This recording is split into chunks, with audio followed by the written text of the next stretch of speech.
Bismillahirrahmanirrahim. Al-babus saminu wassalasuna. Ari ieu bab anu ka-38 dina kitab Lubabul Hadis fi fadilati dzikril qabri wa ahwalihi. Bakal nyarioskeun tentang kautamaan nginget-nginget alam kubur sareng nginget-nginget berbagai malapetaka anu aya di alam kubur. Qala Nabi alaihi salatu wassalamu, parantos ngadauh Kangjeng Nabi Muhammad sallallahu alaihi wasallam, al-qabru raudatum min riyadil jannah. Ari kuburan teh eta taman tina sebagian taman-taman surga.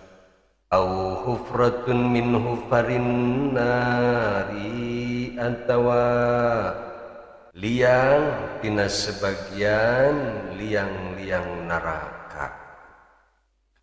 Wa qala alaihi salatu wassalamu, sareng parantos ngadauh Kangjeng Nabi Muhammad sallallahu alaihi wasallam, al mukminu ari jalma mukmin fi qabrihi di kuburanana jalma mukmin, fi raudatin khadra eta aya dina taman anu warna hejo.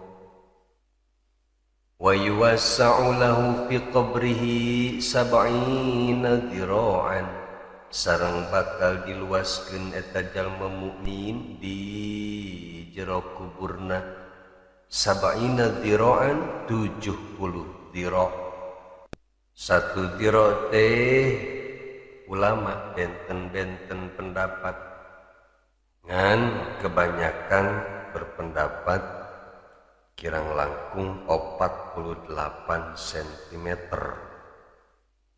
Numutkeun Imam Nawawi mah 44,7 cm, numutkeun Imam Rafi'i mah 44,8 cm, numutkeun Syekh Ahmad Hasan Al-Misri mah 44 leuwih saeutik. Wa yudi'u hatta yakuna kal qamari lailatal badri, sareng kuburan jalma mukmin mah bakal dicaangan nepi ka eta kuburan teh bagaikan bulan di malam purnama. Wa qala alaihi salatu wassalam, sareng parantos ngadauh Kangjeng Nabi Muhammad sallallahu alaihi wasallam, lau anna bani Adam, seandaina anak Adam nyaeta seluruh manusia teh alimu nganyahokeun kabeh anak Adam kaifa adzabul qabri, kumaha sih keadaan siksaan kubur anu sabener-benerna, ma nafa'ahumul aisyu fid dunya, maka seluruh manusia moal aya gunana hirup di alam dunia.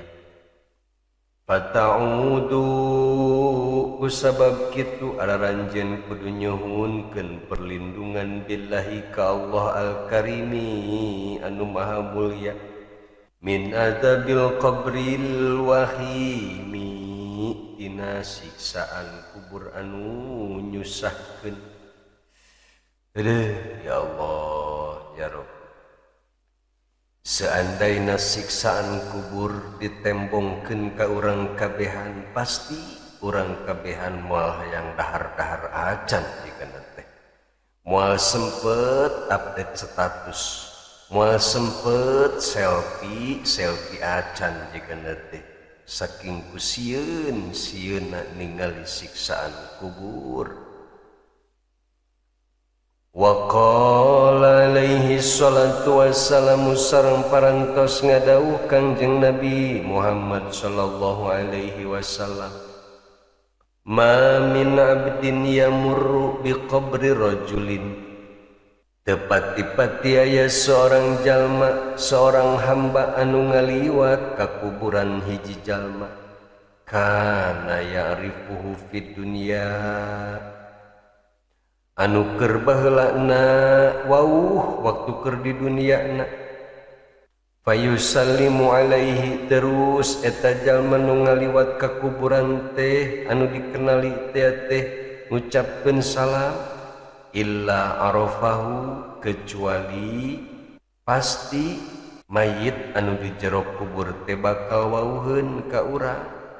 Waradda alaihi salamat, sareng bakal ngajawab salam anu disampaikeun ku urang. Ngan urang we nu hirup moal ngadenge kana jawaban salam ti ahli kubur. Beuh, lamun urang ngadenge jawaban salam ti jero kubur meureun urang mampret lumpat teh sieun. Wa qala alaihi salatu wassalamu, sareng parantos ngadawuh Kangjeng Nabi Muhammad sallallahu alaihi wasallam, ma min muslimin marra bi qabrin, tepati-pati aya jalma muslim anu ngaliwat ka hiji kuburan, min maqabiril muslimina, di pirang-pirang kuburan jalma muslim, illa kecuali qala lahu, bakal nyarios ka eta jalma muslim anu ngaliwat ka kuburan jalma muslim teh saha, ahlul kuburi, ahli kubur. Ya gofil, saur ieu ahli kubur teh, wahai jalma-jalma anu lalai anu poho ibadah ka Allah Subhanahu wa taala, lau alim tama na'lamu, lamun seug anjeun nyaho kana perkara anu ku kaula dikanyahokeun, ladzaba lahmuka ala jasadika, pasti bakal leeh daging anjeun tina jasad anjeun, wadamuka ala badanika, sareng bakal ngocor bakal leeh getih anjeun ka badan anjeun. Eta teh gambaran pikeun urang betapa menyeramkanna siksaan kubur teh. Nu matak ahli kubur anu muslim, ketika aya jalma muslim deui ngaliwat ka kuburanana bakal ngingetkeun, ya gopil, hei jalma anu poho anu pararoho kana ibadah ka Allah, ulah kitu anjeun, ulah poho kana ibadah, sebab lamun anjeun nyaho kana siksaan di alam kubur pasti bakal leeh daging anjeun tina jasad anjeun, sareng bakal leeh, bakal kalaluar getih anu aya dina badan anjeun.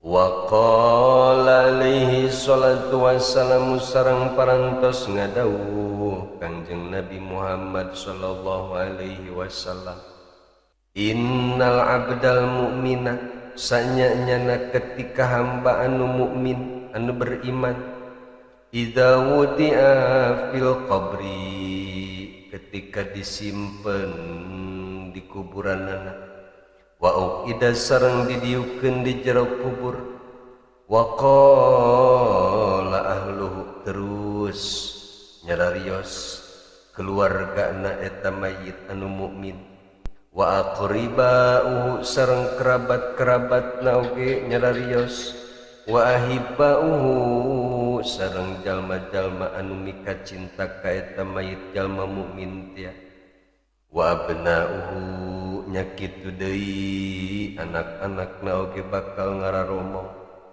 wa sayyidah wa syarifah wa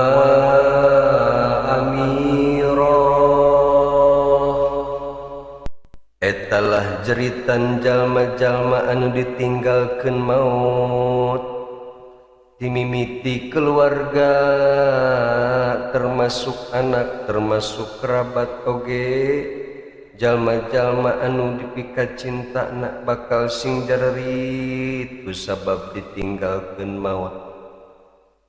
Sebagian jeritan jalma anu ditinggalkeun maut teh aya wae anu gegeruan. Wahai junjunan kaula, wahai jalma anu mulia, wahai pemimpin kaula, ayeuna anjeun tos maot ngantunkeun urang kabehan di alam dunia. Ketika sing jeritna jalma anu ditinggalkeun maut qalalahul malaku, nyarioslah ka eta mayit ya malaikat. Saur ieu malaikat, isma ma yaqulun, dengekeun tah ku anjeun perkataan-perkataan anu diaromongkeun ku jalma-jalma anu ditinggalkeun ku anjeun. Anta kunta sayyidan, emang anjeun baheula di dunia sebagai junjunan. Wa anta syarifan, sareng naha anjeun emang orang mulia keurah. Wa anta amiron, sareng emang anjeun teh sebagai pemimpin keurah. Hehe. Aduh, ya Allah, orang isin amat tamun dikitu-kitu ku malaikat. Di dunia mah dipuji-puji, dimulia-mulia ku batur, di kiai-kiai ku batur, dihormat ku batur, tapi ku malaikat malah diledek. Anta kunta sayyidan wa anta kunta syarifan. Emang anjeun mulia kitu? Emang anjeun pemimpin kitu?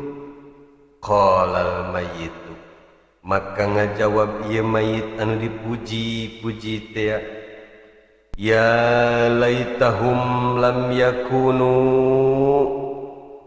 duh meuni hayang teuing lah eta jelema teh eueuh ulah ngararomong kitu. Fayuqaddu doktatan takhtalifu biha adlauhu, kemudian dihimpitlah ieu mayit teh nepi ka berantakan tulang-tulang rusukna oge. Ya Allah, ya Rabbi, ieu teh peringatan pikeun urang ulah sampai terlena ku pujian, ulah sampai terbuai ku pujian batur. Urang kudu terus-terusan waspada sareng tawadu, sareng peringatan pikeun jalma-jalma anu ditinggalkeun maut, ulah sampai sasambat, ulah sampai jejeritan gogoakan anu disebut niyahah teh. Sebab niyahah teh bakal ngaberatkeun kana siksaan si mayit karunya. Mun ditinggalkeun maot teh mah atuh rek ceurik mah ceurik bae sawajarna salah kadarna sebagai tanda duka cita, ngan ulah sampai berlebihan komo sampai sasambat mah. Ieu mah hadis pernah dicaritakeun dina kitab Daqaiqul Akhbar. Pasti pawahyu mah ingeteun keneh, soalna nu apal eta-etana. Bagus dina satu kitab Daqaiqul Akhbar minimal inget-inget eta weh supaya hirup urang henteu terlena ketika dipuji ku batur. Wa qala alaihi salatu wassalamu, sareng parantos ngadawuh Kangjeng Nabi Muhammad sallallahu alaihi wasallam. Qala Allah Ta'ala, saur Kangjeng Nabi Allah Subhanahu wa Ta'ala parantos ngadawuh, ya Isa, wahai Nabi Isa, kam min wajhin sabihin, loba pisan wajah-wajah anu berseri-seri, wa badanin sahihin, sareng loba pisan badan anu sehat, walisanin fasihin, sareng loba pisan lisan anu paseh berbicarana. Godan baina atbaqin nirani yasihu, tapi engke di yaumul kiamah di antara tingkatan-tingkatan neraka bakal aya anu sing jererit. Naudzubillah min dalik. Mudah-mudahan urang teu kaasup jalma anu ieu. Amin ya Allah ya rabbal alamin. Wa qala alaihi salatu wassalamu sareng parantos ngadawuh Kangjeng Nabi Muhammad sallallahu alaihi wasallam, al qabru awwalu manzilin min manazilil akhirati. Ari kuburan teh eta tempat persinggahan anu pertama tina tempat-tempat persinggahan di akhirat. Wa akhiru manzilin min manazilid dunya, sareng ari kuburan teh eta teh tempat terakhir di antara tempat-tempat cicing nu aya di alam dunia. Wa qala alaihi salatu wassalamu sareng parantos ngadawuh Kangjeng Nabi Muhammad sallallahu alaihi wasallam, al qabru manzilun. Ari kuburan teh eta teh tempat cicing, tempat persinggahan. La budda fihi minan nuzuli, anu teu meunang teu bakal malalampir heula ka eta jero kuburan. Nu waktu di dunia na cicing berang peting di istana anu megah, suatu saat pasti bakal balik ke jero kuburan. Nya kitu deui jalma anu sapopoe berang peting cicing di gubuk anu rewat pasti bakal balik heula, kabeh oge teu meunang henteu bakal pindah heula ka dinya. Wa qala alaihi salatu wassalamu sareng parantos ngadawuh Kangjeng Nabi Muhammad sallallahu alaihi wasallam, idza mata ahadukum, di mana-mana maut salah sahiji di antara araranjeun, urido alaihi maq'aduhu, maka bakal ditinggalikeun ka eta si jalma anu maot tia tempat diukna, yakni tempat duduk tempat cicingna teh di surga atawa dina neraka. Bil ghadati wal asyi, di waktu isuk sareng di waktu sore. In kana min ahlil jannati, lamun eta mayit teh kaasup ahli surga, famin ahlil jannati, maka bakal ditinggalikeun tempat cicingna engke di surga. Wa in kana min ahlin nari, sareng upami eta mayit teh termasuk ahli neraka, famin ahli nari, maka bakal ditembongkeun tempat tiupna teh engke di jero neraka. Yuqalu, terus dicaritakeun ka eta mayit teh, hada maq'aduka, ieulah tempat iuk anjeun, ieulah tempat cicing anjeun, hatta ya ba'asakallahu ilaihi, nepika Allah ngabangkitkeun menuju ka eta tempat, iraha yaumal qiyamati, di poe kiamat. Mudah-mudahan urang sadayana ketika aya di alam kubur sing ditempatkeun di tempat anu pinuh ku rahmat Allah subhanahu wa ta'ala, sareng sing dijauhkeun tina tempat anu pinuh ku siksaan anu pedih. Amin ya rabbal alamin. Wallahu a'lam bishawab.